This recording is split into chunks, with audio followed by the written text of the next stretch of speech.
우리 옆자리가 많이 비어 있을지라도 우리 한번 같이 인사해 보았으면 좋겠습니다. 이렇게 만나서 참 반갑습니다 라고 우리 함께 서로 인사해 봅시다.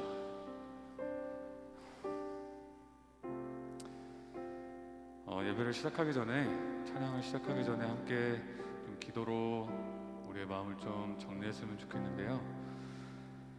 이번 한 주간을 우리 좀 돌아봅시다. 차분히 그리고 천천히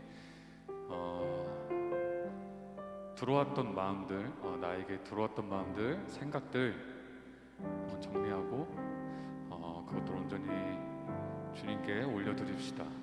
불편했던 마음들, 반대로 좋았던 마음들 하나까지도 우리 주님께 올려드리는 시간 됐으면 좋겠습니다. 이 시간 온전히 우리가 주님께 집중할 수 있도록 해주시고, 주님께서 이 자리에 우리를 부르신 이유가 있습니다. 우리가 그것들 느끼고 돌아갈 수 있는 오늘의 예배 시간 될 수 있도록 해주시옵소서. 우리 이렇게 함께 기도하면서 예배를 준비합시다. 같이 기도합니다.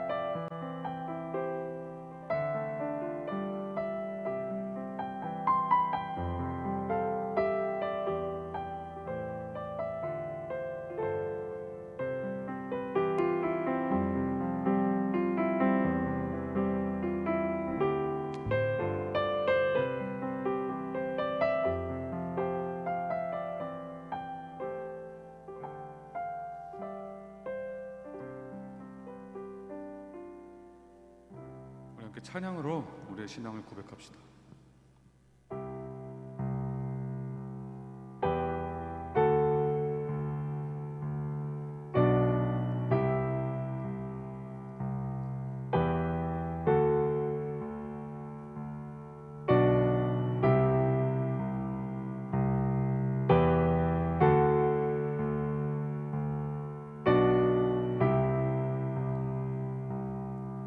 이렇게 찬양합니다. 영원하신 아버지, 영원하신 아버지, 창조주 하나님, 전능의 주, 그의 성령으로 잉태된 주 예수,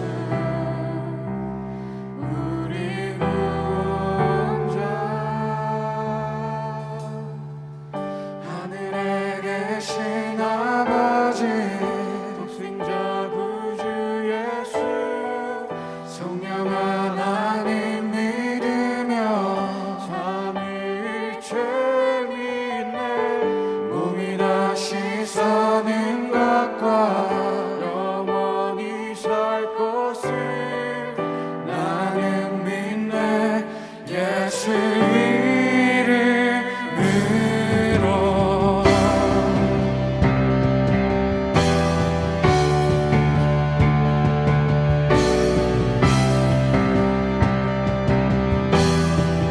심판자 되신 주님,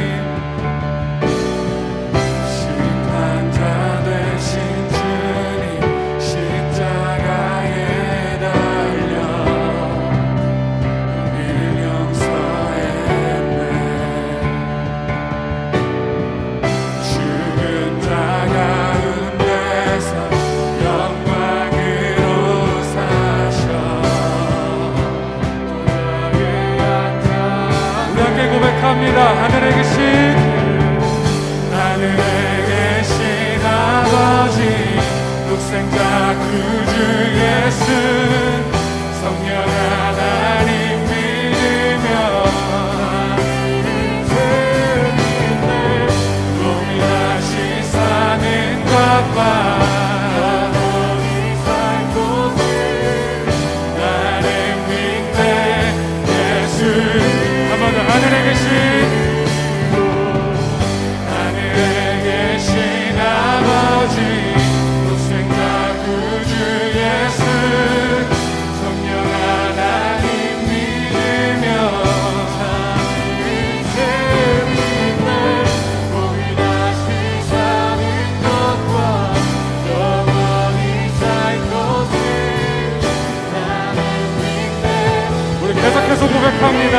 믿네 영원한 삶 나는 믿네 영원한 삶 주님의 거룩한 교회와 성도의 교제를 주님 다시 오시는 날 다시 사는 것을 나는 믿네. 한 번 더 나는 믿네 영원한 삶 나는 믿네 영원한 삶 성령으로 잉태하신 주님의 거룩한 교회와 성도의 교제를 주님 다시 오시는 날 다시 사는 것을 나는 믿네 나는 믿네 나는 믿네 우리 한번 더 고백합니다. 나는 믿네 나는 믿네 예수님 믿어 그 주님께 영광의 박수 올려드립니다.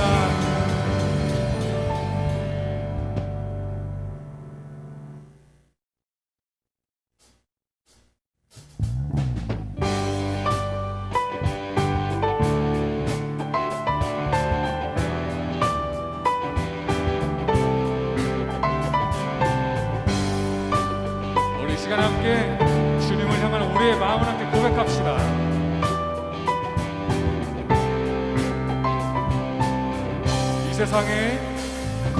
이 세상의 부요함보다 이 세상의 좋은 친구보다 더 귀한 분 필요한 모든 것을 다 얻고 내가 원하는 삶을 사는 것보다 아마도 이 세상의 부요함보다 이 세상의 좋은 친구보다 더 귀한 분 내가 원하는 삶을 사는 것보다 어느 누구의 그 사랑보다 내 영혼 비추시고 내게 생명 주신 주님 주의 사랑 너무 커 나의 맘 들여 주님만 영원히 사랑해 나의 사랑 멈추지 않을 주님만 영원히 사랑해 나의 사랑 멈추지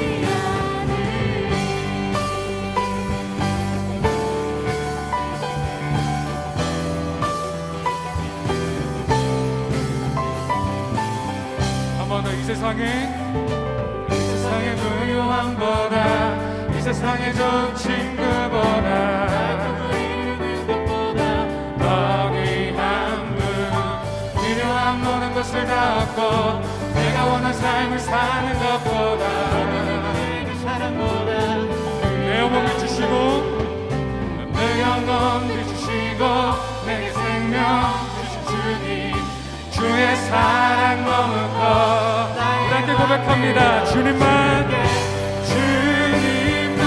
영원히 사랑해 나의 사랑 멈추지 한 번 더 주님만 영원히 사랑해 나의 사랑 멈추지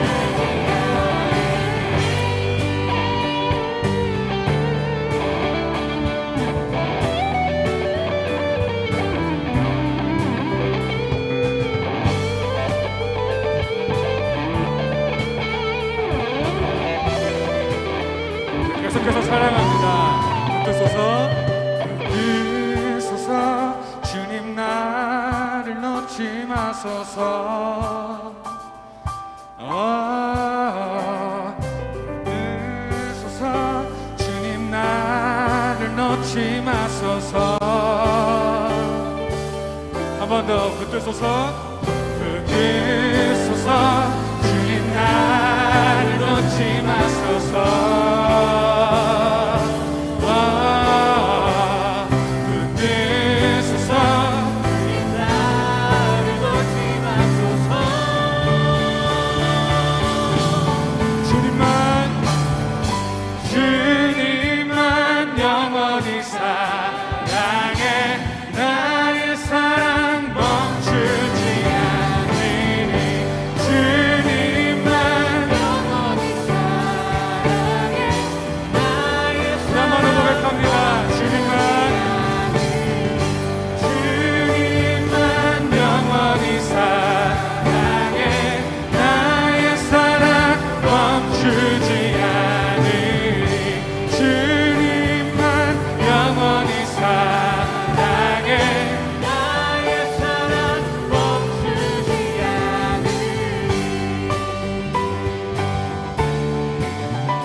세상의 어떤 것보다 주님이 더 귀하십니다.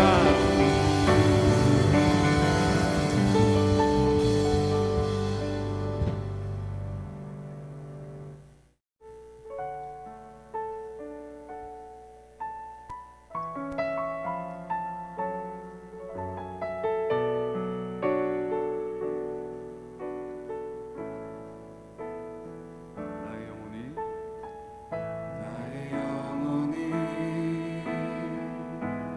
잠잠히 하나님만 바라며 나의 구원이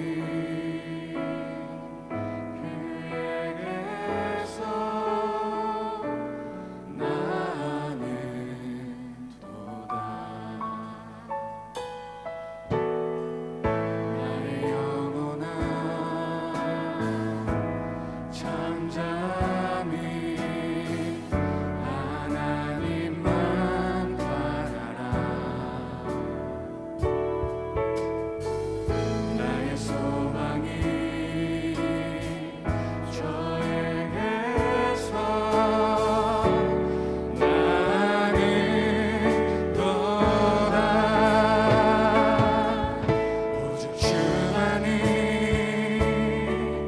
나의 반석 나의 구원이시니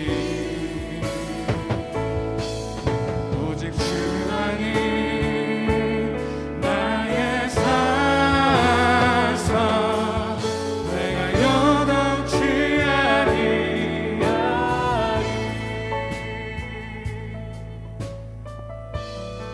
아무도 나의 영혼이 나의 영혼이 간절히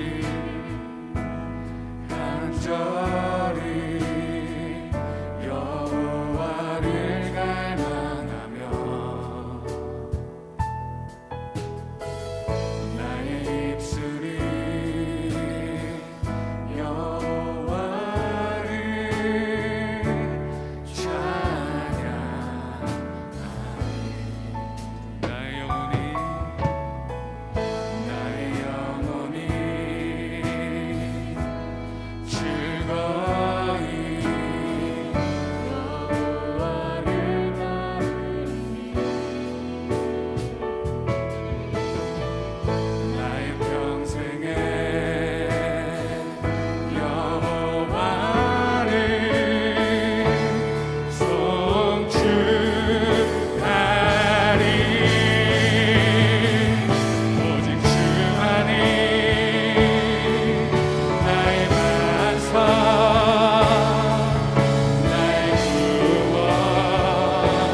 구원이시니 오직 주만이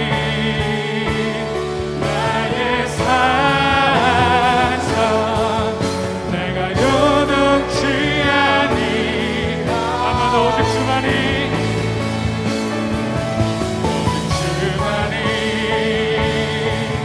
나의 반석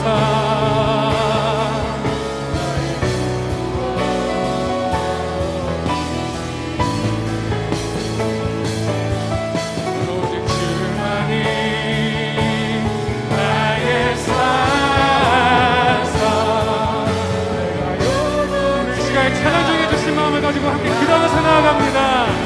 우리 같이 기도합니다.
자리에 있음을 고백합니다.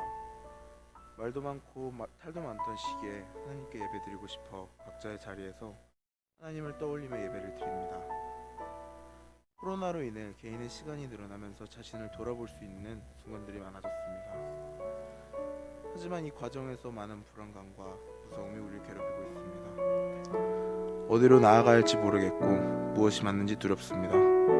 이 불안감과 두려움을 주님께 함께하길 소망하오니 하나님의 계획 안에서 내가 죽고 하나님께서 원하시는 대로 움직일 수 있도록 도와주시옵소서. 때때로 저희는 하나님의 소중함과 위대하심을 잊고 우리의 삶에 급급해 살아가곤 합니다. 그런 우리의 모습을 용서해 주시고 하나님을 온전히 사랑하며 바라볼 수 있는 저희가 되길 소망합니다. 현재 각자의 자리에서 집중하기 힘든 상황 가운데 있는 사람들도 많습니다. 그 자들에게 이 순간 동안 하나님만을 떠올리며 집중할 수 있도록 지혜를 허락해 주세요. 최근에 있던 힘든 일로 인해 육체적으로나 심적으로 지쳐있는 성도가 있습니다. 그 성도에게 빠른 치유와 평안을 허락해 주세요. 코로나 의료진들을 위해 기도합니다. 속상하고 힘들 때 따뜻한 위로를 받을 수 있도록 주님이 함께 해주시길 소망합니다. 오늘 설교 가운데 하나님이 함께 하심을 소망하며 사랑이 많으신 예수님의 이름으로 기도드립니다. 아멘.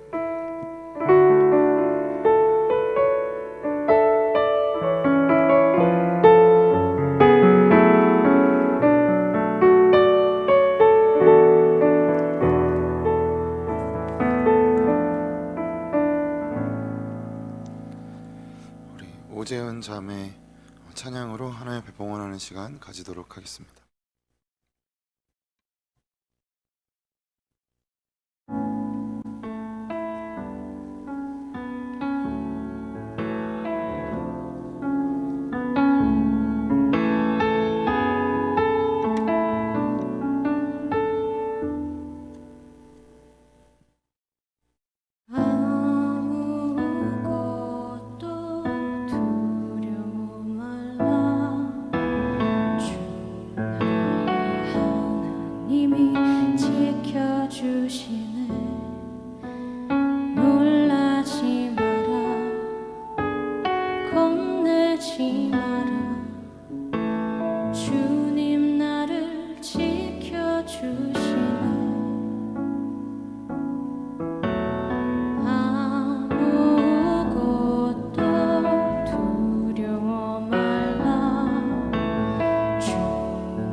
잠깐만요.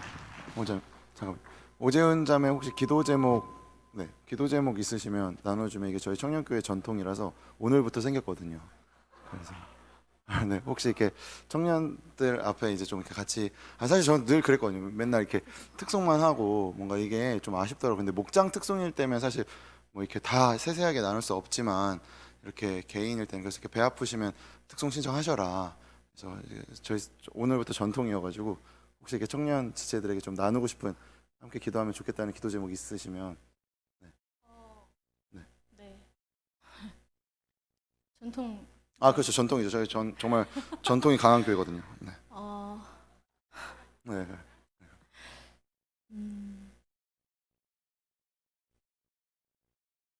살아가면서 죄를 짓는 순간마다 좌절하게 되는 것 같아요.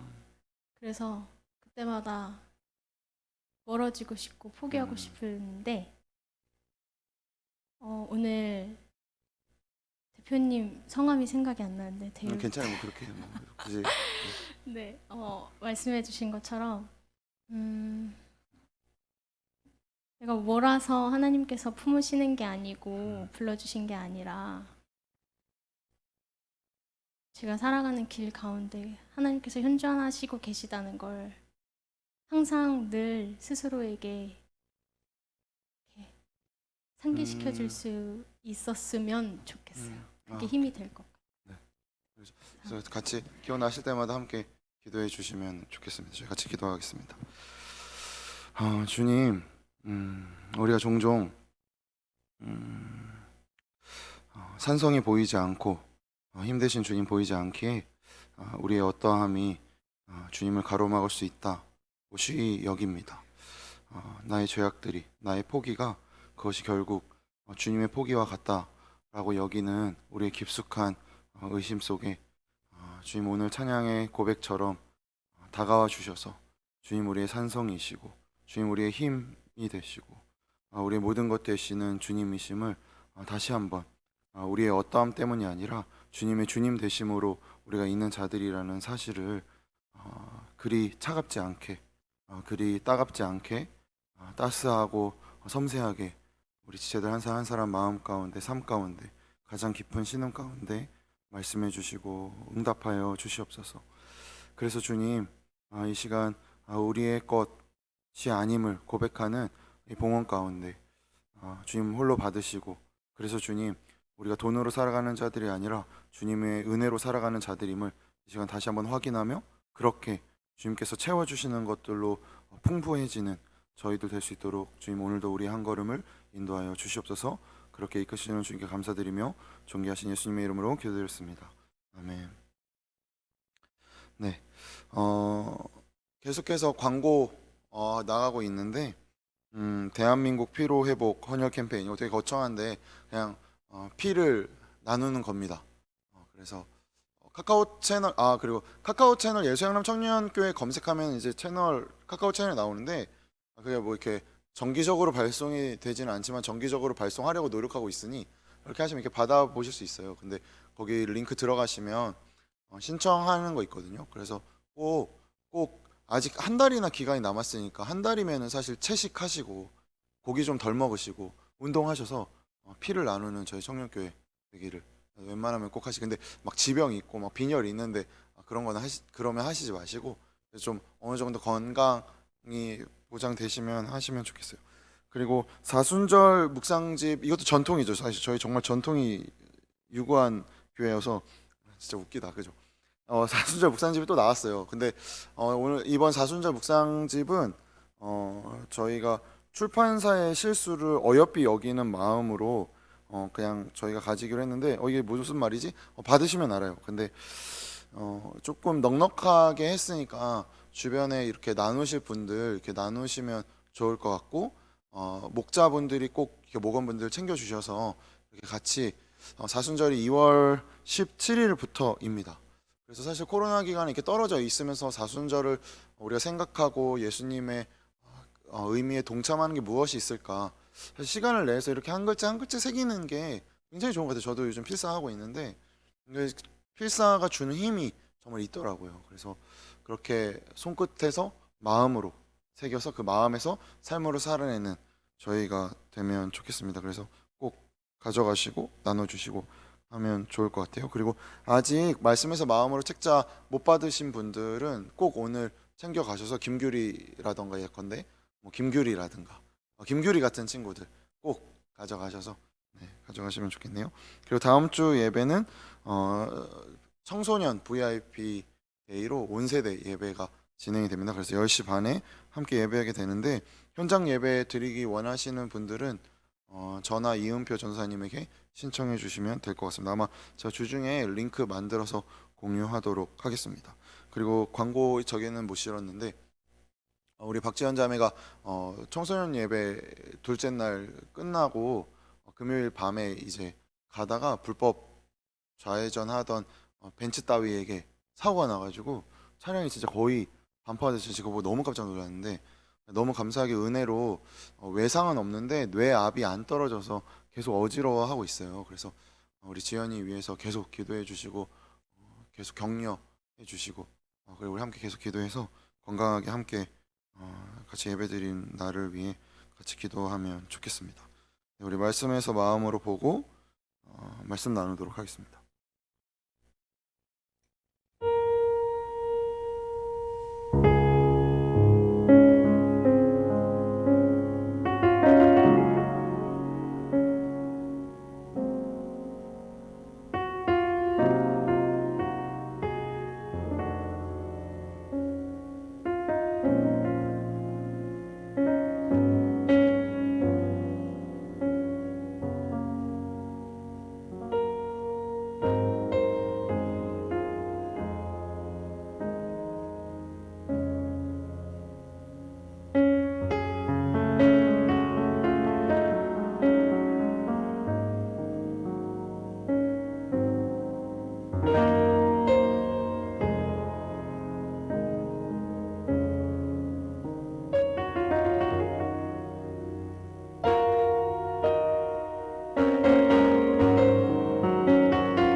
아시고 계신지 모르겠지만 출애굽기는 40장이 끝입니다.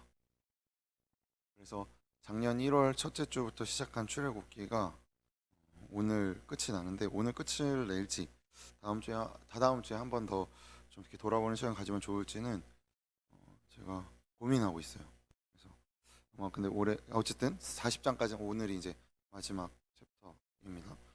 출애굽기 40장 34절에서부터 38절 말씀을 우리말 성경으로 저희가 읽도록 하겠습니다. 저희 번갈아 가면서 읽을까요? 제가 34절 읽으면 여러분들이 35절 읽고 마지막 38절은 함께 고백하면 좋겠네요. 제가 먼저 읽겠습니다. 그때 구름이 회막을 덮고 여호와의 영광이 성막에 가득했습니다.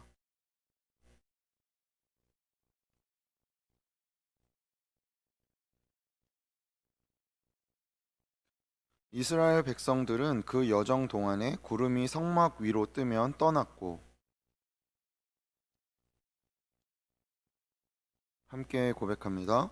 이렇게 이스라엘 모든 백성들은 그 여정 동안 여호와의 구름이 낮에는 성막을 덮고 밤에는 불이 구름 속에 있는 것을 보았습니다. 출애굽기 35장에서부터 40장까지는 이제 금송아지로 인해서 중단되었던 성막 건설이 다시 언급되고 그것이 어떻게 마무리되었는지를 설명하면서 이제 출애굽기 대단원의 막이 내리게 됩니다. 25장에서부터 31장까지 이제 성막 이야기가 나오고 32장부터 34장까지 금송아지 이야기가 나오고 그래서 그 중간에 32장부터 34장까지 성막 건설이 중단돼요. 그 이후에 35장부터 40장이 다시 이어지게 되는데 어떻게 이게 이어지게 될 수 있는지 어떻게 이스라엘의 금송아지로 인해 중단됐던 사건이 어떻게 다시 그들은 성막을 지을 수 있는지 사실 아이러니하잖아요. 금송아지를 지었던 자들이 하나님이 거하시는 성막을 짓게 된다는 사실 이걸 좀 살펴보며 마무리하려고 합니다. 그래서 조금씩 천천히 살펴보려고 하는데 출애굽기 31장입니다. 출애굽기 31장 금송아지 사건 나타나기 전에 31장에서 이렇게 마무리가 돼요. 12절과 13절 함께 고백합니다. 같이 고백합니다. 그러고 나서 여호와께서 모세에게 말씀하셨습니다. 이스라엘 백성들에게 말하여라. 너희는 내 안식일을 반드시 지켜야 한다. 이것이 나와 너희 사이에 대대로 징표가 될 것이니 이로써 내가 너희를 거룩하게 하는 여호와임을 너희가 알게 될 것이다. 31장에서 안식일 명령이 나타난 후에 32장에서 이제 이스라엘의 실패 이야기, 금송아지 사건이 나타납니다. 그리고 나서 이제 마무리가 됐죠. 모세가 하나님 앞에 이렇게 하고 하나님 말씀하시고 해서 마무리되고 나서 35장에서 다시 안식일 명령으로 다시 시작합니다. 이 부분은 제가 읽을게요. 35장 1절에서부터 3절 보여주세요. 네, 제가 읽겠습니다. 모세는 온 이스라엘 회중을 모으고 그들에게 말했습니다. 여호와께서 너희에게 행하라고 명령하셨는데 6일 동안은 일해야 하지만 일곱째 날은 너희의 거룩한 날, 여호와께는 쉬는 안식일이니 누구든 이날에 일하는 사람은 죽임 당해야 한다. 안식일에는 너희가 있는 곳에 불조차도 피우지 말라. 사실 안식일에 관해서는 몇 번 나눴기 때문에 알고 계실 수도 있지만 우리가 지키는 것은 주일입니다. 주일은 뭐죠? 안식 후 첫째 날. 왜 안식 후 첫째 날을 우리가 지키죠? 안식 후 첫째 날에 예수님이 부활하셨기 때문이죠. 그러니까 뭐 이렇게 생각할 수 있겠죠. 여기에 분명히 말씀에 안식일에 일하는 사람은 죽임 당해야 하고 했는데 나는 주일은 안식일이 아니니까 난 주일에 일해도 나는 안 죽는구나. 그러면은 토요일에 일하면 죽는 것인가? 그죠? 말씀 그대로 이렇게 막 적용하는 좀 잘못된 어쨌든 그런 하여튼 그러니까 이 의미가 무엇인지 아시겠죠? 안식일은 하나님 앞에 집중하는 날이라는 것이죠. 그렇기 때문에 안식일과 주일은 사실은 같은 궤를 하고 있는 겁니다. 다시 돌아와서 그러면 31장의 안식일 명령이 나타나고 35장의 안식일 명령이 왜 반복될까? 왜 반복될까 이게? 그러니까 선악관서 이제 너네 잘해. 너네 다시 금송아지 만들지 말고 이제는 너네 마음 다잡고 성막건설 잘해야 돼 라고 시작하시는 것이 아니라 31장에서 하셨던 안식일 명령을 35장에 다시 하신단 말이죠. 왜 그럴까 싶더라는 겁니다. 안식일은 우리가 나눴던 대로 하나님이 6일 동안 천지를 창조하시고 7일째 쉬셨다를 기념하는 날이죠. 이것은 하나님이 천지를 만드실 때 무에서 유를 창조하셨다는 것을 기념하는 날입니다. 그러니까 안식일을 반복하는 의미는 그렇기 때문에 이스라엘의 실패와 잘못에 대한 하나님의 용서, 하나님이 그들을 회복하시는 것은 창조의 역사와 같은 것이라는 것이죠. 무슨 말이냐면 창조와 용서는 모두 무에서부터 유를 창조하시는 하나님의 자비로우심과 은혜에 근거한 것이니까. 하나님의 창조도 하나님에게 근거한 것이고 이스라엘을 용서하시는 것도 하나님에게 근거한다는 사실을 말하는 것이죠. 그렇기 때문에 혼돈 가운데서 천지를 지으신 것 같이 이스라엘의 어떠함에도 하나님은 그들의 하나님이 되신다. 그렇기 때문에 창조의 연속을 말하고 있는 것입니다. 그래서 사실 진짜 너무 자주 반복하고 있지만 기독교 신앙을 가지고 그리스도인으로 살아간다는 것의 핵심은 우리의 어떠함이 근거가 아니라는 사실을 절대 잊으셔서는 안 돼요. 내가 열심히 교회에 나오면은 레벨업 돼서 전설의 포켓몬이 돼서 마지막에 이렇게 목사가 되는 아니잖아요. 그죠? 여러분 다 어떻게 한번 같이 해볼까요? 아니잖아요. 그죠? 이거 봐. 아무도 원치 않는 저 눈빛. 너나 해라. 이런 슬픈 운명은 너나 해라. 왜 그렇죠? 근데 기독교 신앙은 어떤 경지에 이르는 것이 아니에요. 우리의 자격. 제가 뭐 말씀을 더 열심히 보고 더 열심히 준비하고 기도 더 많이 하면 하나님이 더 저 예뻐하셔가지고 저는 로또 사면 당첨되고 여러분들은 일요일만 예배드리고 월화수목금토 말씀도 안 보고 큐티도 안 하니까 로또 사면 막 저주 당하고 막 갑자기 뭐 빈문서 날라오고 그런 게 아니라는 것이죠. 그죠? 우리 신앙이 그런 게 아니라는 거예요. 우리의 어떠한 것이 근거나 조건이 되는 게 아니라 무에서 유로 만드시는 이 창조의 역사가 우리 안에 역사하고 그 역사하심이 그것으로 인해 우리가 있고 그 위에 우리의 신앙이 있으며 우리의 삶이 있다는 것이 우리가 그리스도인이다라는 이 고백 그 의미인 겁니다. 하나님의 창조의 숨결이 내 안에 있다. 하나님의 자비가 내 안에 있다. 근데 그거 어떻게 내 안에 있어? 나 아무것도 안 했는데? 그러니까 세상이 믿을 수 없는 거겠죠. 내가 뭘 한 게 없는데 어떻게 그게 내 안에 있어? 나 아무것도 아닌데? 그러니까 안 믿어지는 것이겠죠. 이걸 우리가 기독교 용어로 뭐라고 말하죠? 은혜라고 하지 않습니까? 이것을. 그러니 이 은혜라는 개념을 우리가 사는 세상에서는 사실 세상은 그것을 보여줄 수 있는 길도 보여줄 수 있는 방법도 가질 수 없기 때문입니다. 그러니 설명하기도 어렵고 이건 그냥 믿어지는 것이죠. 그런 거잖아요. 제가 제 눈앞에 홍림 자매가 있다는 것을 믿습니다 라고 말하는 것은 정말 멍청한 이야기잖아요. 홍림 자매가 저렇게 버젓이, 저희 홍림 친구 이렇게 버젓이 앉아 있는데, 그렇잖아요. 그런데 제가 만약에 한보라가 여기 있을 것을 믿어요 라고 말하는 순간 모두가 알게 되잖아요. 아, 한보라는 이 자리에 함께 하고 있지 못하고 영상으로 하고 있겠구나. 이 믿음. 신예슬은 영상으로 보고 있겠구나. 이 믿음. 신예주도 영상으로 보고 있겠지. 다 말하고 싶어. 이거 뭐예요? 이 믿음. 믿음은 뭐예요? 보이지 않는 것이잖아요. 내가 확신하기 어려운 것이잖아요. 그렇기 때문에 은혜는 믿음인 거죠. 주어지는 것이니까요. 그렇기 때문에 36장에서 성막을 지으라는 이 말씀에 반응하는 이스라엘 백성의 태도가 우리가 이 은혜에 근거하여 우리가 가지는 신앙의 모습은 어떤 모습인가를 잘 보여줍니다. 36장 2절에서부터 7절 이 말씀 번갈아 가면서 읽을까요? 2절에서부터 7절 제가 먼저 읽고 그 다음에 여러분이 읽고 이렇게 번갈아 가면서 읽겠습니다. 제가 먼저 읽겠습니다. 그러고 나서 모세는 부살렐과 오홀리압과 여호와께 지혜를 얻고 기꺼이 와서 그 일을 하려는 마음이 있는 사람들을 불러 모았습니다.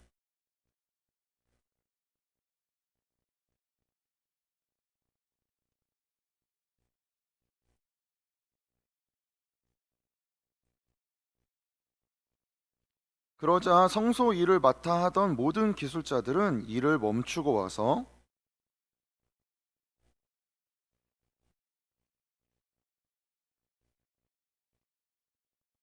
그러자 모세는 명령을 내렸습니다. 그 명령은 온 진영에 선포됐습니다. 남자나 여자나 성소를 위해 드리는 예물은 이제 그만 가져오도록 하라. 그러자 백성들은 더는 가져오지 않았습니다. 같이 고백합니다. 이미 있는 것만으로도 모든 일에 쓰고 남을만 했기 때문입니다. 사실 이 말씀 이렇게 뭐 성전 건축하고 뭐 그럴 때 이렇게 되게 많이 보는 말씀인데 그게 본 뜻은 아니지만 어쨌든 사실 이거 생각해 보면 이 백성들이 32장에서 금송아지를 만들었던 백성들과 동일한 백성이라는 사실이 굉장히 안 믿겨지죠, 사실은. 왜냐면 32장에서는 금송아지 만들고 이게 하나님이다 라고 외쳤던 사람들이 성막을 만들 때 자기의 것을 갖고 그것을 다 바쳐서 성막을 만든다는 것. 자기의 것을 내놓는다는 것은 무엇이죠? 우리가 돈을 내놓는 표현은 좀 안 예뻐. 헌금할 때 사실은 저 헌금에 굉장히 많은 의미가 담겨 있다고 생각해서 이것이 우리에게 굉장히 중요한 예식이라고 생각하는데 우리의 미래를 드리는 거죠. 그렇잖아요. 돈은 우리의 미래를 지켜줍니다. 그렇게 세상이 말하죠. 적금, LH 청약, 뭐 안정된 직장, 따박따박 들어오는 월급. 물론 우리 청년교회 프리랜서들도 많고 백조 백수님들도 많지만 어쨌든 그런 거 다 이렇게 올 때 그거 우리의 미래잖아요. 그런데 내가 돈을 하나님께 드린다는 의미는 내 미래가 여기에 있는 게 아니라 하나님께 있습니다 라는 고백인 거죠. 그러니까 이스라엘 백성들이 자기 신의 것을 가지고 성막 건축을 할 때 드렸다라는 것은 이스라엘 백성이 이제 어떤 고백을 하고 있는 것이죠? 나의 미래는 하나님의 것입니다 라는 고백을 하고 있는 것이죠. 그러면 이 성막 건축하는 거를 통해서 성경이 말하고 싶은 거는 과연 뭘까요? 이스라엘 백성이 금송아지를 지었던 이 이스라엘 백성이 이렇게 바뀐 것은 하나님의 용서와 자비와 은혜이다라는 것을 말하고 싶은 것이겠죠. 우리가 예수를 믿는다라는 이 고백을 할 때 이 믿는다는 것의 전제가 뭐예요? 우리가 아직 죄인 되었을 때, 우리가 죄인일 때 우리를 위해 죽기 위해 오셨다. 내가 그거 알지 못했을 때 내가 하나님 앞에 내가 하나님 알지도 못했고 구원의 필요를 느끼지도 못했고 우리의 처지가 어떠한지 하나님 앞에 호소하고 외치고 막 힘들어 하기 이전에 하나님은 이 일을 나를 위해 행하셨다. 그래서 나는 구원받았다라는 것을 전제로 하지 않습니까? 그렇게 우리가 가진 신앙은 사실 은혜를 입은 자의 감격으로 이루어져야 되는 거죠. 어떤 공덕, 열심, 뭐 자격, 조건 이게 아니라 은혜가 나에게 임했기 때문에 이스라엘 백성들처럼 자신의 것을 내놓는 감격. 왜죠? 이스라엘 백성들을 하나님이 용서하셨기 때문에 거기에 대한 반응인 것이잖아요. 그러면 이 감격은 무엇으로 우리 확인할 수 있을까요? 내 안에 막 벅차오르는 감동? 뭔가 막 예배 드릴 때마다 설레고 말씀 들을 때마다 막 너무 신나고 과연 그럴 수 있는가 싶기는 하지만 저는 이것을 확인하는 가장 확실한 방법이 있을 것 같아요. 뭐 여러 가지 현상들이 있지만 제가 생각하는 이 감격을 확인하는 가장 확실한 방법은 자책감입니다. 자책감. 나를 자책하는 마음. 이 자책하는 마음은 우리 신앙을 흔드는 사단의 아주 교묘한 술수이죠. 내가 나를 용서하지 못해도 하나님은 이미 나를 용서하셨다는 사실.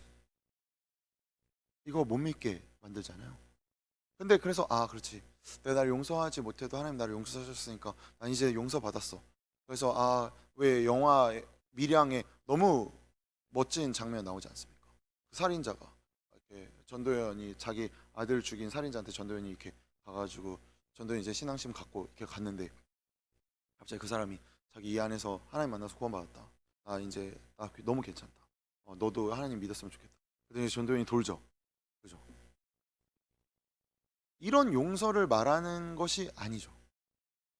진정한 용서는 민망한 거죠, 사실. 그 사람이 진짜로 예수를 믿었다면 감옥에서 진짜 예수 그리스도의 죽으심이 자기 가운데 왔다면 전도연한테 어떻게 그렇게 말합니까? 눈물 흘리면서 너무 죄송합니다. 너무 죄송합니다. 너무 죄송합니다. 할 뿐이죠. 그러니 내면 깊숙한 곳에서 진정한 나를 마주하는 이 용기가 나에게 있는지, 그리고 그렇게 마주할 때 하나님이 나를 용서하셨다는 이 사실은 그런 내 깊숙한 나를 마주할 때 비참하고 처절하지 않은 사랑으로 나를 항복시키시는 하나님을 경험하는 것을 의미합니다. 그리고 하나님이 용서하신 나를 내가 용서하게 될 때 우리 안에 자책감이 차츰 옅어지게 돼요. 사실 저는 이게 단번에 해결될 수 있는 문제일까? 쉽지 않은 것 같아요. 물론 그런 일이 일어날 수도 있겠죠. 하나님 전지전능하시니까. 그런데 저는 그게 잘 되지는 않는 것 같아요. 그러니까 제 안에도 자책감이 있죠. 너 따위가 무슨 여기서 이렇게 있냐. 너 뭐라고 이렇게 교회 돈 심한 말 나올 뻔. 교회 돈 받아서 뭐 이렇게 사냐 싶은 마음이 제 안에 이렇게 막 불쑥불쑥 올라와요. 제 자책감이죠. 그런데 이 자책감은 하나님의 은혜가 나를 이끌어가고 있다는 사실보다 내 자격과 조건이 하나님에게 합당한가 합당하지 않은가를 기준하고 있다라고 말하는 사단의 속삭임, 세상의 방법이 앞서는 것이잖아요. 우리가 타인에게 손가락질하는 거, 이렇게 막 저 어둠의 자식들 막 이렇게 손가락질하는, 늘 빛에 있지 못하고 늘 구석을 이렇게 좋아하는 저 20대 초반의 습성, 어떻게 할 것인가 오재성. 이럴 때 이렇게 손가락질할 때 이 손가락질하는 이유가 뭘까요? 뭔가 남의 잘못에 어떻게 졸 수가 있어 예배 시간에. 정말 말은 저렇게 따박따박 잘하면서 정말 이렇게 남의 잘못에 내가 크게 반응하는, 나는 무려 지난주 예배 때 코를 골았으면서 막 누구 존다고 쟤는 남자친구가 또 바뀌었대. 무려 나는 5명의 전 남친이 있으면서. 근데 우리는 그렇게 되잖아요. 손가락질 하게 되잖아요. 근데 왜 그럴까요? 그것으로 나를 확인하기 때문이죠. 나는 그렇지 않았는데 너는 왜 그러는가? 어떤 면에서 내가 실제로 나는 되게 열심히 하는데 쟤는 열심히 하지 않는 쟤 뭐야? 이렇게 반응되는 그 마음들. 그럴 때 사실은 상대가 나에게 어떻게 하는지가 너무 중요하죠. 상대를 통해 나를 자꾸 보려고 하니까. 반대로 나는 이렇게 열심히 해서 이 결과 얻었는데 상대방은 그렇지 못해서 결과를 얻지 못했다. 나는 이렇게 열심히 하니까 취업도 했지. 근데 너는 그렇게 열심히 안 하잖아. 그런데 네가 무슨 그런 말을 하냐? 너 정신 차리고 아침에 토익 학원 다녀는 봤냐? 에코스는 수강을 해봤냐? 너 그것도 안 해보고 무슨 뭐 이런 말을 하냐? 이런 말 우리 쉬하고 쉬 듣잖아요. 이런 인과율, 원인과 결과의 법칙을 가지고 그리스도인의 삶을 살아갈 때 우리는 조건과 자격을 굉장히 중요하게 여깁니다. 그래서 내가 어떤 조건을 가지고 있는지, 내가 어떤 자격인지, 내가 교회에서 한 자리 하는지, 한 자리 안 하는지, 사람들이 교회에서 나를 어떻게 봐주는지 안 봐주는지, 저 사람이 나에게 어떻게 말하는지 안 말하는지, 정말 이딴 거에 내 신앙을 좌지우지한다는 말입니다. 그런데 이 조건과 자격의 인과율은 우리의 자책감을 돌리는 아주 좋은 원동력이 돼요. 내가 이 자격 못 가졌으면, 내가 이 조건 아니면 내가 또 오늘 하나님 앞에 민망하다. 뭐 어때요? 지난주 예배 안 드렸으면. 하나님 뭐 그런다고 여러분에게 천벌을 이렇게 말하고 제가 천벌을 받았습니다. 이렇게 말할까 봐 두렵긴 하지만, 그런데 저는 확신해요. 하나님 그런 하나님 아니십니다. 하나님이 우리의 어떠함으로 근거하셔서 자신의 사랑을 이렇게 나눠주는 분이 아니셔요. 너가 나한테 열심히 했으니까 내가 너한테 좀 더 기도응답 많이 해주고, 넌 나한테 좀 아직 너 일개 성도 나부랭탱이가 또 뭐 그렇게 적어도 강도사 정도 돼야지. 아니라고요. 그런데 우린 자꾸 조건과 자격의 인과율을 마음속에 가지고 나도 그러하듯 너도 그러할 거라는 식의 사고 방식을 가질 때 자책감이 무럭무럭 자라나게 되죠. 그러니 언밸런스한 신앙생활을 하게 되는 것이지 않습니까? 나는 열심히 교회 나오고 열심히 예배드리고 하나님 이름 이렇게 찾는데, 근데 내 삶은 이게 뭐예요? 하나님? 그런 말 할 수 있죠. 당연히 그런 말 해도 되죠. 그런데 그 말 속에 담겨진 이 인과율의 법칙, 내가 이렇게 하면 하나님 이렇게 내놔라, 그거는 어디에 하는 기도인 거죠? 금송아지에게 하는 기도인 것입니다. 기도는 나를 깎아내는 작업인 거죠. 나를 포기하고, 내가 포기하고 싶은데 도저히 포기 못하겠어서 주님 내 힘으로는 이거 포기 못합니다. 그러니 주님 도와주세요. 그게 기도이지 않습니까? 내 힘으로 되는 뭔가 내가 원하는 것 구할 수 있죠. 충분히. 그런데 기도의 진정한 깊이와 하나님과의 대화라고 할 때 사실 그렇잖아요. 맨날 우리 누군가의 관계를 맺어서 대화를 할 때 그 사람한테 야 오늘 내가 커피 샀으니까 다음에 너가 꼭 밥 사. 내가 오늘 밥 샀으니까 다음에 커피 사. 그런데 커피 값이 한 12,000원밖에 안 나왔는데 밥값은 18,000원 나왔으니까 너가 다음번에는 18,000원짜리 밥을 사는 걸로 하자. 이딴 인간하고 관계하고 싶을 리가 없지 않습니까? 그렇죠. 정말 이런 계산에 가득한 화염 맞은 숫자 인생 같으니라고 싶은 생각이 오지만 그래 내가 그렇게 살게 하고 다음번부터 이제 손절하고. 우리도 그런데 하나님과의 관계를 마치 그런 공식으로, 하나님 제가 40일 하면, 제가 1000일 하면, 제가 이렇게 하면, 그렇게 안 하셔도 하나님 여러분의 필요를 다 알고 계셔요. 여러분의 자격과 조건과 무엇에 근거한 게 아니에요. 그러니 계속 우리는 은혜의 감격에 의한 반응으로 하는 신앙생활을 할 수가 없는 거죠. 이스라엘 백성들처럼 내 것을 주님께 마음껏 드리는, 나의 미래를 주님께 던지는 진정한 이스라엘 백성들이 여기서 보여주는 신앙생활을 우리는 할 수가 없는 것입니다. 그렇기 때문에 우리가 성실하든 게으르든 어떤 조건이든 기독교 신앙에서는 그 조건은 결코 그리스도인의 이유가 될 수 없는 것입니다. 그것으로 하나님이 사랑을 베푸시거나 벌하시지 않아요. 하나님이 모두를 위해 천지를 창조하셨던 것처럼 우리 모두에게 있어서 자비롭고 은혜롭고 사랑으로 찾아오시는 분이니까요. 그렇지만 여기서 노파는 아니지만 노파심에 말하자면, 그렇다고 해서 이 의미가 어떤 방종, 나는 이제 마음대로 살면 되겠다, 그럴 리 없다는 거 꼭 기억하시길 바래요. 우리가 어떤 열심을 내거나 누군가를 바라보거나 나를 바라보는 출발점은 하나님의 하나님 되심에 의한 감격의 반응이자 항복이어야 한다는 것입니다. 그래서 이스라엘 백성들처럼요, 성막 건설을 위해 넘치도록 예물을 드린, 아무리 배은망덕하고 무지하고 어리석은 사람일지라도 그들을 항복시키는 것은 다른 어떤 조건이나 이해관계나 옳고 그름이 아니라 용서로 인해 하나님 앞에 헌신하게 된다. 이것을 출애굽기가 너무 잘 보여주고 있는 것이죠. 그러니 예수 그리스도를 주로 시인하는 모든 그리스도인들은 근본적으로 이 은혜를 입은 자라는 사실.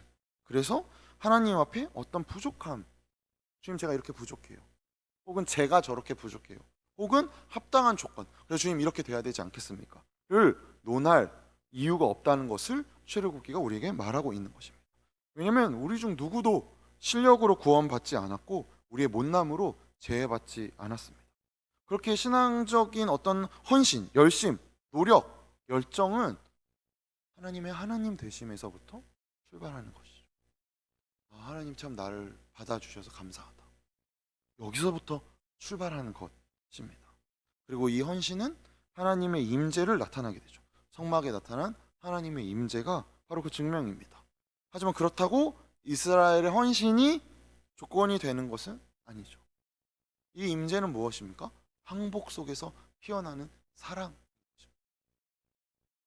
하나님, 역시 하나님 하나님이시군요 라고 고백할 때, 그래 내가 너의 아버지다, 내가 너의 신, 내가 너의 모든 것이다, 내가 너의 산성이다, 내가 너의 주다, 내가 너의 형이다, 내가 너의 친구다. 이 관계가 성립될 때 이루어지는 것이라는 것입니다. 사실 출애굽기는 모세 한 사람의 이야기 같습니다. 그렇죠? 워낙 대도되어 있으니까요. 그러나 한 사람 모세를 통해 우리는 이스라엘 모두를 바라보게 되죠. 출애굽기 3장 기억하십니까? 출애굽기 3장에서 우리는 시내산에서 하나님을 처음 만난 모세를 기억합니다. 불타는 떨기 가운데 그 떨기는 타지 않는, 그래서 모세가 그 앞에 나아가지 못하는 우리 그 장면 기억하시죠? 오늘 본문에서 똑같이 등장합니다. 이거 저 굉장히 재밌는 부분인 것 같은데, 여호와의 영광이 성막에 가득했기에 그 회막으로 모세가 들어갔다가 아니라 들어가지 못했다 라고 출애굽기 기자가 적고 있죠. 3장에서 하나님의 불꽃 앞에 들어가지 못하는 모세와 40장에서 이 성막에 하나님의 영광이 가득하기에 그 회막 안으로 들어가지 못하는 모세를 바라보게 됩니다. 이것은 하나님의 영광이 가지는 위험, 이렇게 위압감으로 볼 수도 있겠지만 저는 이렇게 생각해 봤어요. 자신의 한계를 마주할 때, 내 한계, 난 이게 끝이구나 를 마주할 때, 그래서 모세가 광야에서 꺼지지 않는 불꽃을 봤을 때 모세 무슨 생각했을까요? 여지껏 40년 인생 동안 내가 꺼지는 불꽃으로 타올랐던 자이구나, 나 이렇게 혈기왕성했구나, 내 정의로움 이렇게 광야에서 보냈구나, 하다 한숨도 나오지 않았을 그때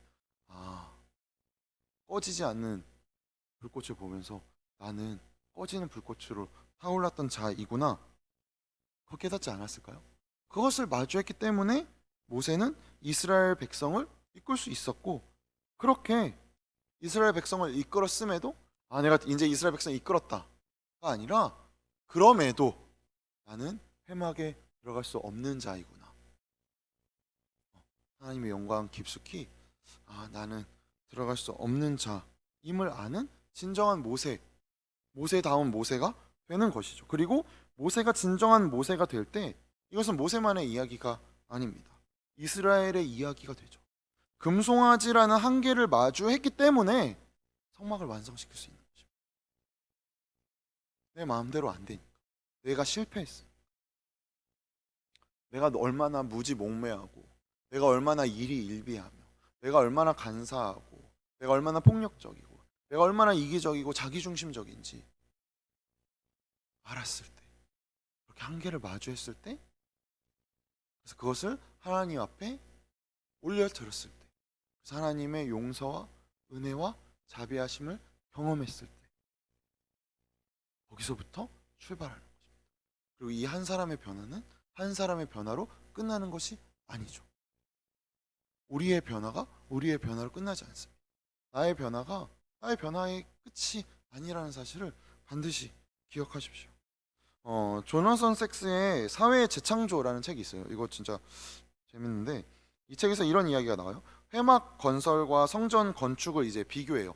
이스라엘 백성들이 광야에서 회막 건설했던 것과 솔로몬이 성전 건축한 것을 비교한 후에 우리가 함께 살아가는 이 세계가 어떻게 그럼 세워지는가를 설명을 하는데 제가 그 한 부분을 인용했어요. 제가 읽을게요. 국가는 요구가 아니라 헌신에 의해 만들어진다. 권리가 아니라 적극적인 시민 의식에 의해, 요구하는 것이 아니라 주는 것에 의해 창조된다. 국가의 정체성은 다양한 문화와 종교적 믿음의 기여를 통해 형성한다. 중요한 것은 우리가 혼자서는 불가능한 어떤 것을 함께 만들어갈 수 있다는 것이다. 우리가 혼자서는 불가능한 어떤 것을 함께 만들어갈 수 있다는 것. 이스라엘 백성들이 36장에서 자기 능력껏 헌신했죠. 근데 거기서 누가 많고 적음이 결코 나타나지 않았어요. 개똥이네는 쌀 한 마지기를 했는데 말똥이네는 한 10마지기 했대요. 이런 거 안 나오잖아요. 그저 헌신하는, 기여하는 행위 자체가 소중하게 여겨진 것이죠. 자신들의 미래를 위해 가졌던 것을 내놓았으니까요. 이거 뭐 의미하는 거죠? 모세만이 리더가 아니라 이스라엘 백성 모두가 책임적 주체가 된 것입니다. 내가 책임진 거지. 내 미래를 내가 결정하는 거잖아요. 내 미래가 나에게 있지 않다라는 것을 내가 결정하는 된 것이잖아요. 왜 이스라엘 백성이 이렇게 됐을까요? 금송아지 사건을 겪었기 때문이죠. 불꽃 앞에 모세와 같이 자신들의 한계를 발견했기 때문이죠. 그렇기에 불가능한 것을 만들게 되는 것이죠. 자신들의 마음으로 만들어가는 것. 여러분, 이게 교회입니다. 교회에서 내 한계를 마주하고 그래서 좌절하고 낭망하는 것이 아니라 내 한계를 마주했기 때문에 나의 미래를 내던지는 것. 그렇게 모여서 사회에서 보기에 불가능한 것들을 이루어내는 것. 막 1000억짜리 교회를 갑자기 짓고 이런 불가능한, 그 진짜 그냥 불가능한 거죠. 그거는 그런 게 아니라 초대교회처럼, 그리고 지금 사회 곳곳에 이루어내고 있는 참다운 그리스도인의 삶처럼 나를 기꺼이 포기하고 전염병이 있는 곳에 자신들이 함께 가서 함께 죽고 함께 그들을 돌보고, 인간은 이기적인 동물인데 어떻게 저렇게 이타적일 수 있지? 라는 것을 보여주는 불가능한 일을 하는 것이 교회입니다. 창세기에서 하나님은 혼돈 가운데 질서를 만드시는 분임을 우리가 보았죠. 그러나 그 질서 가운데 혼돈을 일으키는 것은 아이러니하게 마지막에 하나님이 창조하신 인간입니다. 이런 어긋남은 인간의 불순종에서부터 시작됩니다. 내가 주인이려고 하는, 진정한 책임의 주체가 되려는 것이 아니라 권리의 행사만을 하려고 할 때 나타나게 되는 것을 우리가 바라보게 되죠. 선악과를 통해. 그리고 이 권리를 추구하는 궁극적인 모습이 무엇으로 나타납니까? 애굽으로 나타납니다. 거대한 곡식을 모아들이기 위해, 내 미래를 안전하기 위해 사람이 사람을 노예로 삼습니다. 내일의 불안을 위해 내가 오늘 곡간을 모아둘 수 있다면 사람을 노예로 삼는 것 정도는 내가 힘이 더 세니까, 그래서 그렇게 힘의 논리로 당연하게 여기는 이 제국의 시스템 앞에서 그 체제 속에서 가장 밑바닥에 있는 히브리 노예들을 통해 하나님은 새로운 세상을 만들어 가십니다.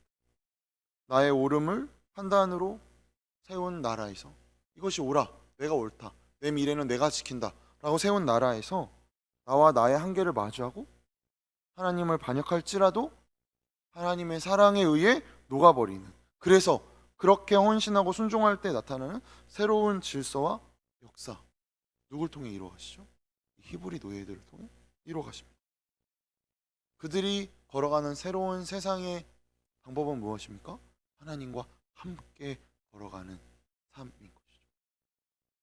하나님이 어느 곳에 있으셔서 그곳으로 만나러 가는 것이 아니라 하나님과 함께 성막을 들고 걸어가는 삶. 이 자체가 새로운 삶인 것이죠. 하나님의 성막은 어떤 고정된 곳에 머물지 않습니다. 이스라엘과 함께 광야를 지나가시죠. 우리의 삶에서 우리의 광야를 함께 지나가십니다. 교회에만 있는 하나님은 하나님이 아니시죠. 내 삶에 함께하고 계신 그분.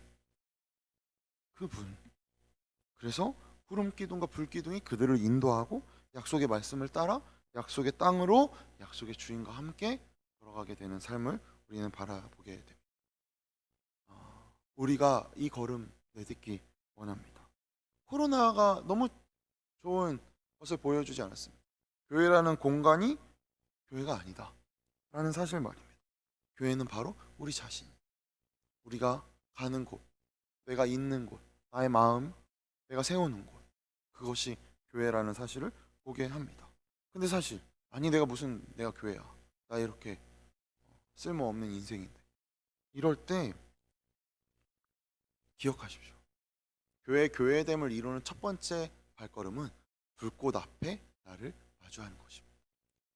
나의 한계를 깨닫는 것, 나의 내면 깊숙한 나의 억눌림들, 얼매임, 혹은 내가 억누르고 있는, 내가 얼매고 있는 것들을 불꽃 앞에 끄집어내는 것입니다. 그리고 그렇게 내 안에 있는 금송아지 사건을 기억하는 것이죠. 그래서 나의 비참하고 처절하고 아집과 고집으로 가득한 내 한계를 바라보는 것입니다. 무한자 앞에 유한자로 서는 것이죠. 그렇게 세상이 말하는 벼랑 끝으로 발걸음을 내딛는 것입니다. 그럴 때 우리는 무엇을 마주하게 됩니까? 더 이상 스스로를 자책하지 않아도 되는구나를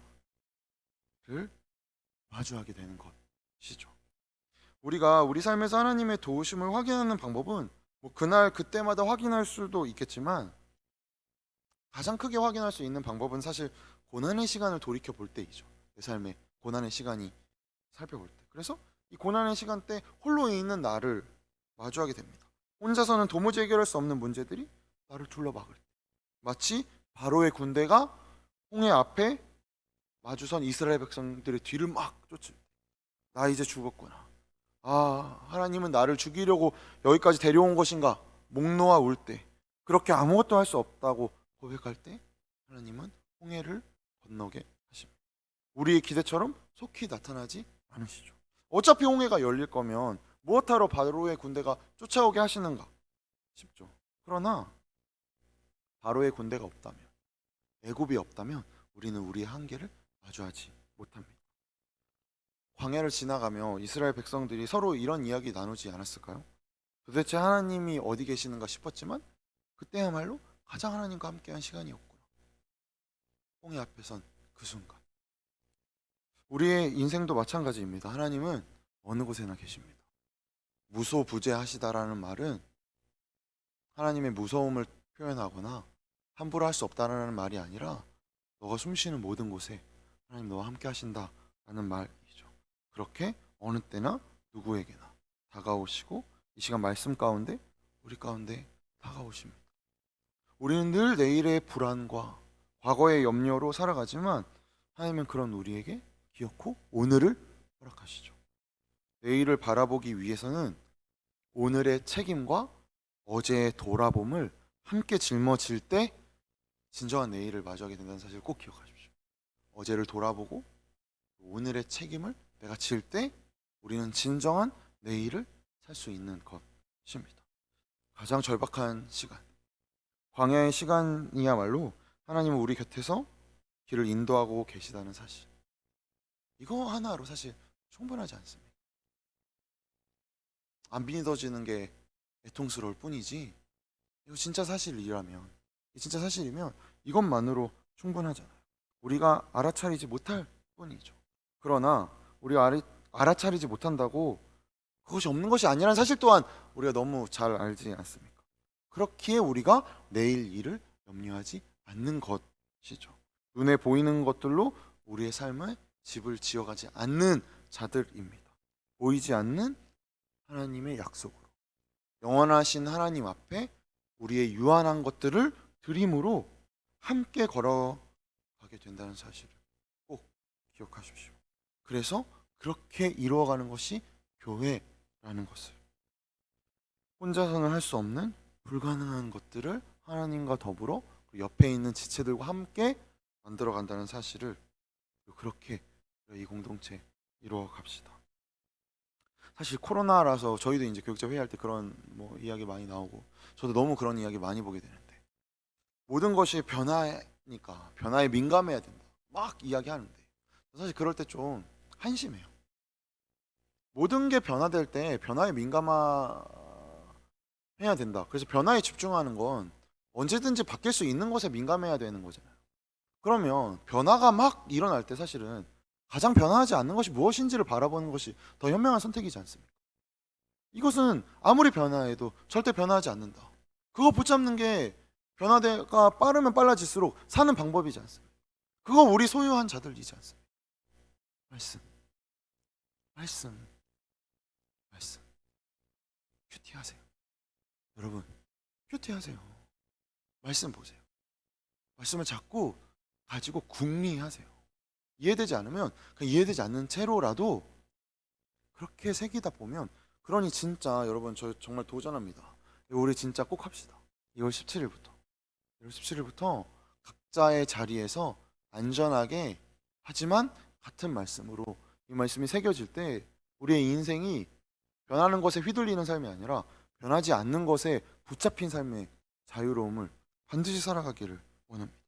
그래서 이스라엘 백성들처럼, 이 말이 마지막 구절이 정말 너무 멋있는데, 성막 위로 구름이 뜨면 그렇게 그 구름 따라 걸어가고, 그 구름 뜨지 않으면 그 자리에 머물러 주님과 함께 동행하는 삶. 생각해 봅니다.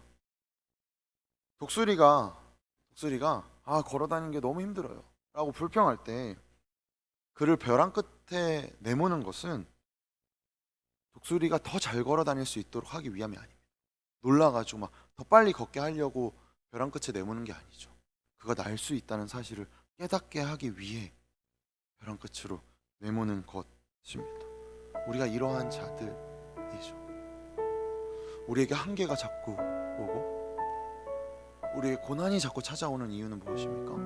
하나님이 그 고난의 호락호락한 자로 우리를 만들지 않으셨다는 사실을 우리에게 확인시키시고 싶으신 것입니다. 사람들의 비난에, 경제적인 압박에, 미래에 대한 불안에 휘둘리도록 너를 만들지 않았다 라고 하나님 우리 삶 가운데 확인시키시는 것입니다. 얘야, 내가 너를 빨리 걸어다니게 만들려고 큰 독수리로 만든 게 아니다. 얘야, 너 날 수 있는 존재다. 그것이 우리에게 나타나는 고난, 시련, 환난, 핍박, 고통인 것이죠.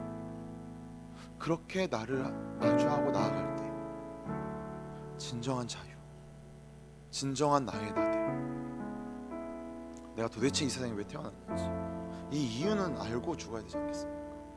도대체 하나님 나를 통해 무슨 일을 행하시려고 이렇게 우연같이 나를 이 세상에 살아놓게 만드셨나?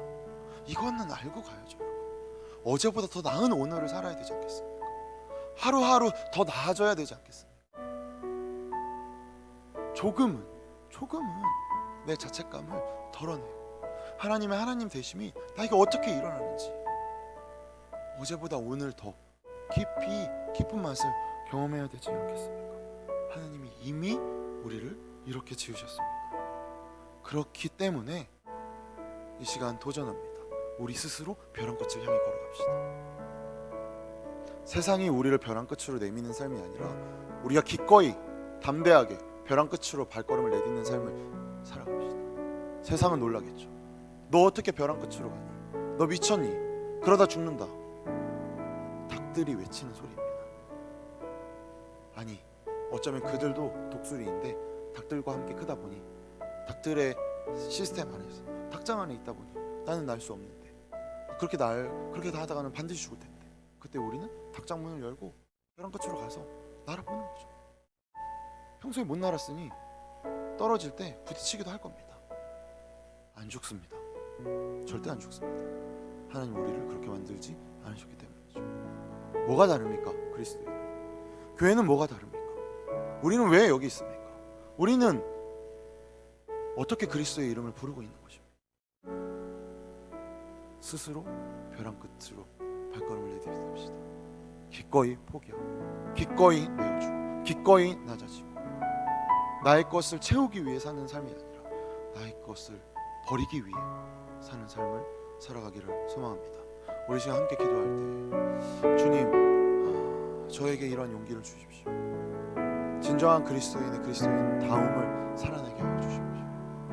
그래서 그렇게 벼랑 끝에서 마주하게 되는 자유를 얻게 하셔서 정말로 창공을 활활 나는 그렇게 교회다움을 회복하는 불가능함을 이루는 우리 되게 해달라고 이 시간 함께 기도하며 나갑니다. 기도합시다. 예, 주님 그렇습니다. 우리가 주님 앞에 있습니다. 우리의 어떠함이나 우리 무엇으로 우리가 우리 된 자들이 아니고 이 시간 발견하게 됩니다. 주님의 말씀이 우리의 은혜가 성령께서 베푸시는 그 능력이 아버지 우리의 모든 것임을 주님 고백하오니 성령께서 채우시는 것들로 채워지는 자들이 그렇게 마주하며 내 믿음 깊은 곳에 내 신앙 깊은 곳에 나의 깊은 곳에 내가 마주할 수 없는 나를 마주하게 하여 주시옵소서. 주님 그렇게 우리가 주님 앞에 살아가게 하여 주시옵소서. 주님 우리가 그렇게 아버지 기꺼이 벼랑 끝으로 발걸음을 내딛고 그렇게 나를 던지고 그래서 주님께서 이루어가시는 것들로 내가 생각하고 내가 고민하고 내가 단정짓고 내가 예상하는 것들로 살아가는 삶이 아니라 주님께서 우리에게 베푸시는 것들로 그렇게 채워지고 그렇게 살아가는 우리의 삶 되소서. 주님 우리를 이끄시고 붙잡으시고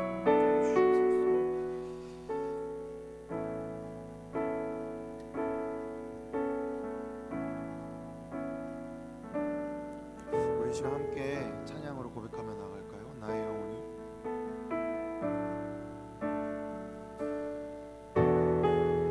나의 영혼이 잠잠히 하나님만 바라며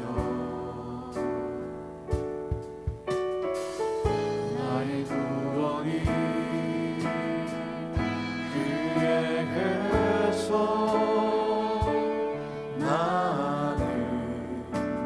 우리의 어떠함이 아니라 주님으로 인함입니다. 나의 영혼아 잠잠히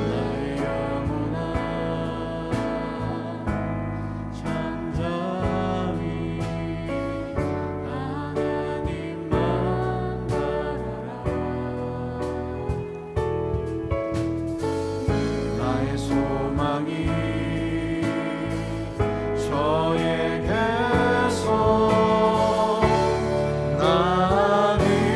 우리 한 번 더 고백합니다. 나의 영혼이 간절히 여호와를 갈망하며 나의 영혼이 간절히 주님을 갈망하며 여호와를 갈망하며 나의 입술이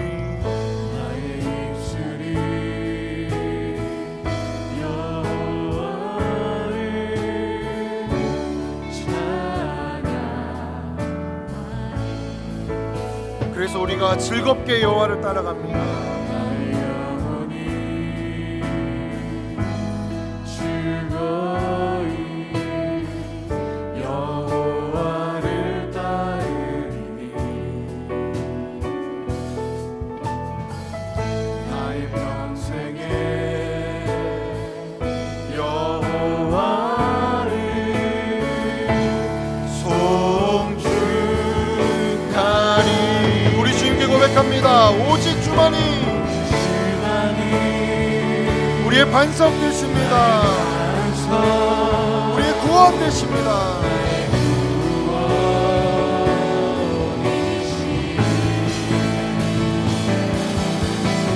주만이 나의 산성 내가 요동치 아니하리. 오직 주만이 아멘. 나의 반석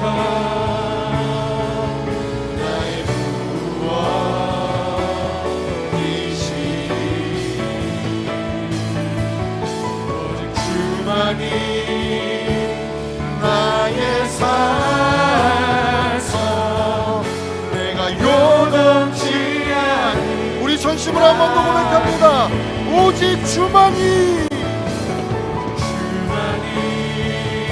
다른 어떤 것이 아닙니다.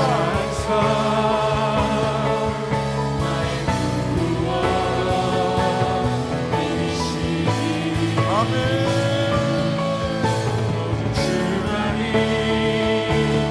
나의 산성 내가 요동치 않니. 우리 이 시간 이 찬양의 가사를 붙들고 한 번 더 주님 앞에 기도하며 나아갑니다. 예 주님,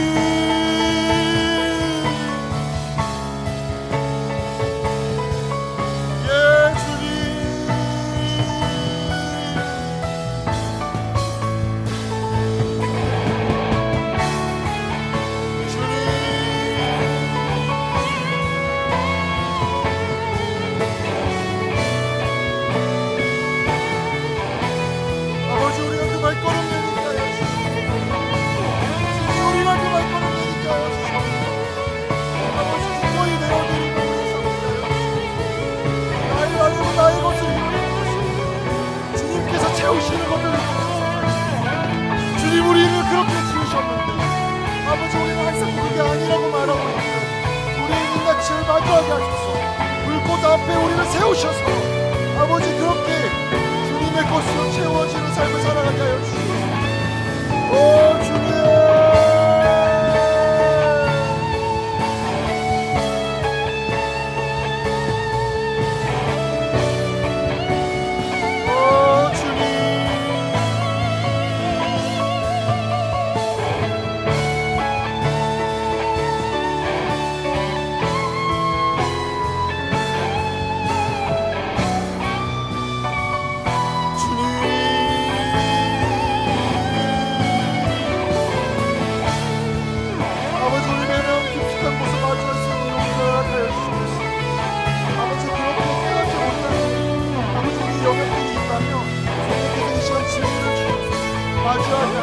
기꺼이 주님 앞에 내어놓게 하시고 그렇게 고백할 때 주님께서 베풀어 주시는 그 자유, 아버지 그 날수, 그 날개가 있어요.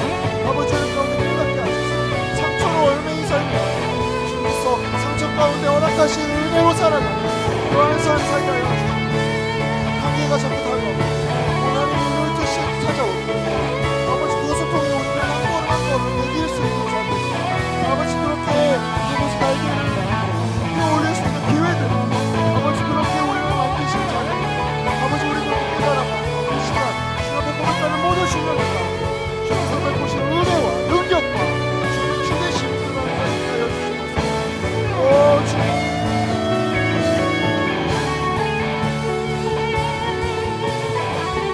오 주님,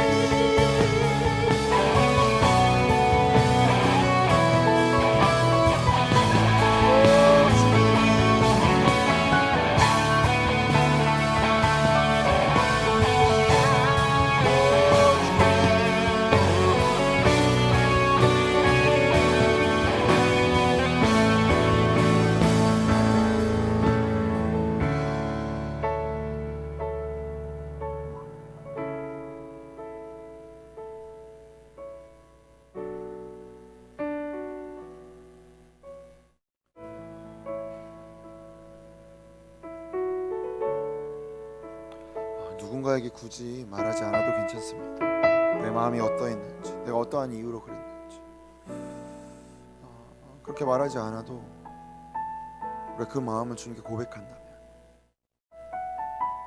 그렇게 말하는 이유조차 무엇인지 주님께 자꾸 더 깊이 파묻고 파헤치고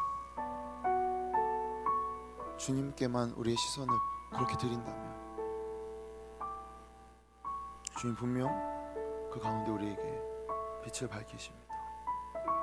그 가운데 말씀하십니다. 그분 살아계시기 때문이죠. 그분 우리와 함께 계시기 때문입니다. 어쩌면 우리는 이 사실을 너무 쉬운, 너무 평범한, 너무 당연한 이 사실을 당연함이라는, 평범함이라는, 익숙함이라는 틀 안에 가둬놓아서 정작 우리는 그것을 못 누리고 살았는지는 모르겠습니다. 그러니 이 시간 그 틀을 깨고 주님께 도우심을 구합시다. 이 시간 우리의 무엇이 아닌 주님께서 말씀하시는 말씀, 우리의 외침 이전에 그는 분명 계속 우리에게 말씀하고 계셨을 터인데 우리가 듣지 못했던 우리의 귀를 성령께서 이 시간 열어주시고 느끼고 싶어하지 않았던 이 마음 깨트려 주시고 보려 하지 않았던 이 눈 보게 하셔서 두려움과 비참함과 마주하기 싫은 고통의 시간이 아니라 따스하고 떨리지만 포근한, 그렇게 우리 깊숙한 곳을 마주할 수 있게 해달라고, 그렇게 성령께 말씀해달라고 이 시간 주님의 음성을 들으며 침묵으로 나아갑니다.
그리고 이 시간 우리 말씀에서 마음으로를 적는 시간 가지려고 합니다.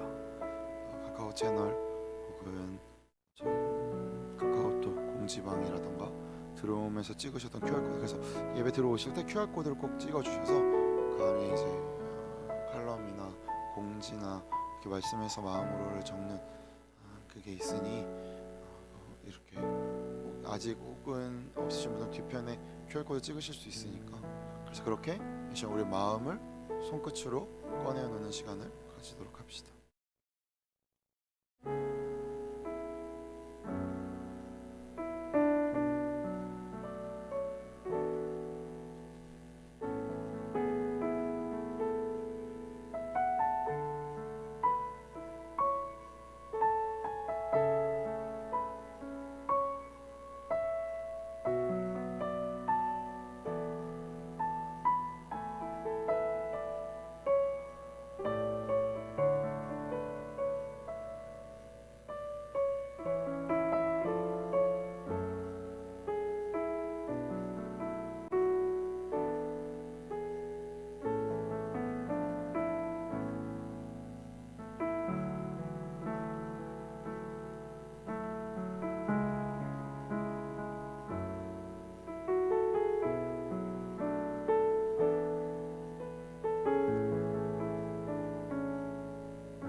교회 이제 공동체 기도문을 1, 2, 3부 예배에서는 이제 예배 마칠 때 함께 읽는데 저희 청년교회도 이제 오늘부터 그렇게 하려고 합니다.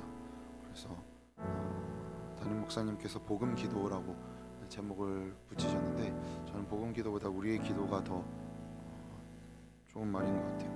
그래서 우리 기도문을 같이 읽고 주기도문으로 우리 예배를 마치려고 합니다. 볼 수 있나요 지금? 네. 우리 함께 서로의 목소리에 맞춰서 같이 고백할까요? 같이 고백합니다. 하나님의 사랑은 오직 하나님 자신으로부터 흘러 넘칩니다. 따라서 제가 행하는 어떤 일도 하나님께서 나를 더 사랑하시도록 조종할 수 없고 제가 행하는 어떤 일도 하나님께서 나를 덜 사랑하시도록 작용하지 않습니다. 저에게 필요한 것은 결과가 아니라 과정에 주목하시는 하나님의 임재와 하나님의 인정해 주심입니다. 그것만이 저의 영원한 기쁨이 됩니다. 주님께서 저에게 하신 대로 저도 다른 이에게 행하겠습니다. 모든 상황에서 다른 이를 대할 때마다 주께서 저를 어떻게 대하셨는지 묵상하며 행하겠습니다. 기도할 때마다 주님께서 십자가를 지셨다는 사실을 통해 주님의 긍휼과 자비를 확신하겠습니다. 주님께서 죽음을 이기고 부활하셨다는 사실을 통해 주님의 능력과 권세를 확신하겠습니다. 아멘. 주기도문으로 우리 예배를 마칩니다. 너희는 이렇게 기도하라. 하늘에 계신 우리 아버지여, 이름이 거룩히 여김을 받으시오며 나라의 임하옵시며 뜻이 하늘에서 이룬 것 같이 땅에서도 이루어지리. 오늘날 우리에게 일용할 양식을 주옵시고 우리가 우리에게 죄 지은 자를 사하여 준 것 같이 우리 죄를 사하여 주옵시고 우리를 시험에 들게 하지 마옵시고 다만 악에서 구하옵소서. 대개 나라와 권세와 영광이 아버지께 영원히 있사옵나이다.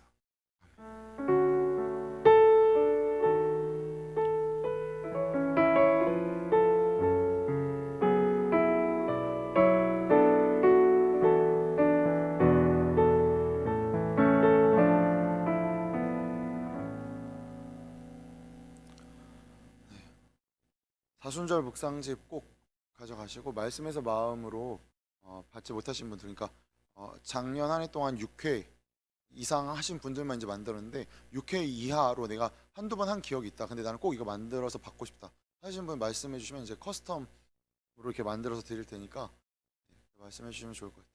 한 주간도 화이팅 하시고 설 명절 부디 평안하시길. 화이팅입니다.